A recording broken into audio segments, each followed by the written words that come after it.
আসসালামু আলাইকুম। আপনারা সবাই কেমন আছেন? আলহামদুলিল্লাহ, আমিও ভালো আছি। আজকে চলে আসলাম আরেকটি নতুন রেসিপি নিয়ে। আজকে বানাবো পিৎজা। ঘরে থাকা সামান্য উপকরণ দিয়েই পিৎজাটা বানাবো। প্রথমে আমি একটা বাটির ভিতরে 3টা পাউরুটি পিস নিয়েছি। এবার দিয়ে দিব হাফ কাপ লিকুইড দুধ পাউরুটিটা ভিজার জন্যে।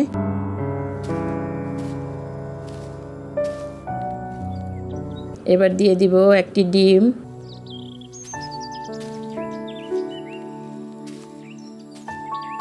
দিয়ে দিব হাফ কাপ সুজি, 1 টেবিল চামচ চিনি, হাফ টেবিল চামচ লবণ। এবার আমি এই পাউরুটির মিশ্রণটা ভালোভাবে মিশিয়ে নিব যাতে কোনো বড় বড় লাম্পস না থাকে। আর এই মুহূর্তে যার পিৎজা খেতে মনে চায় আমার মতন ঝটপট একটা পিৎজা বানিয়ে নিন, সন্ধ্যার খাবার হয়ে যাবে। পিৎজায় উপরে লেয়ার দেওয়ার জন্যে আমি যে পুরটা রেডি করব এই জন্যে আমি একটা কড়াইয়ের ভিতরে কিছু তেল দিয়ে দিলাম আর কিছু পেঁয়াজ কুচি দিয়ে দিলাম। পেঁয়াজটা একটু ভেজে নিব। আমি আগেই কিছু মাংস হলুদ দিয়ে সিদ্ধ করে রেখেছিলাম, সেই মাংস কুচিগুলা দিয়ে দিলাম। আর গ্রেট করা গাজর আর কিছু আলু গ্রেট করে রেখেছিলাম, এটাও দিয়ে দিলাম।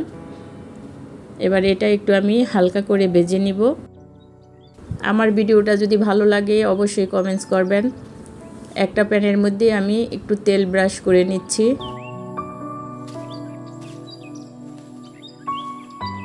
এবার আমি পাউরুটির মিশ্রণটা প্যানের ভিতরে ঢেলে দিচ্ছি। এটাকে আমি একটি চামচের মাধ্যমে গোল করে দিচ্ছি। এবার আমি একটা ঢাকনা দিয়ে 5 মিনিটের জন্য ঢেকে দিয়েছিলাম। এবার আমি পিৎজাটা উল্টিয়ে দিব। দেখেন পিছন সাইডটা কত সুন্দর কালার আসছে। এবার আমি টমেটো সস দিয়ে এটাকে সাজিয়ে দিব।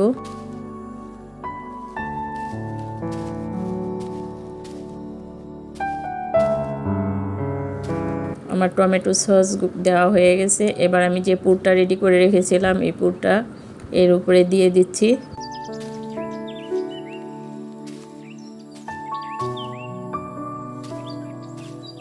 এবার আমি স্লাইস করে চিজ কেটে রেখেছিলাম, চিজগুলা উপরে সাজিয়ে দিচ্ছি।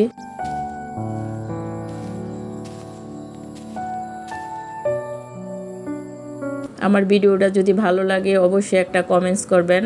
আপনারাও এভাবে বাসায় বাচ্চাদের বানিয়ে খাওয়াবেন।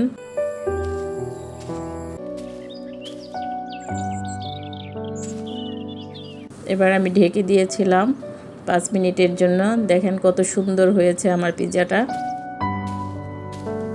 এবার আপনাদের এক পিস কেটে দেখাচ্ছি। আমরা মনে চাইলেই বাসায় অনেক রকম জিনিসই বানিয়ে খেতে পারি। আমার পিৎজাটা যেমন দেখতে সুন্দর হয়েছে খেতেও ঠিক অনেক ভালো লাগবে। আমি এক পিস কেটে দেখালাম, দেখেন কত সুন্দর হয়েছে। এবার সবগুলোই আমি কেটে একটা প্লেটে পরিবেশন করব। পিৎজাটা দেখতে যেমন সুন্দর হয়েছে খেতেও ঠিক অনেক ভালো লাগবে আশা করি। আমি একটা প্লেটে এটাকে পরিবেশন করেছি। দেখেন আজকে এই পর্যন্তই। আল্লাহ হাফেজ।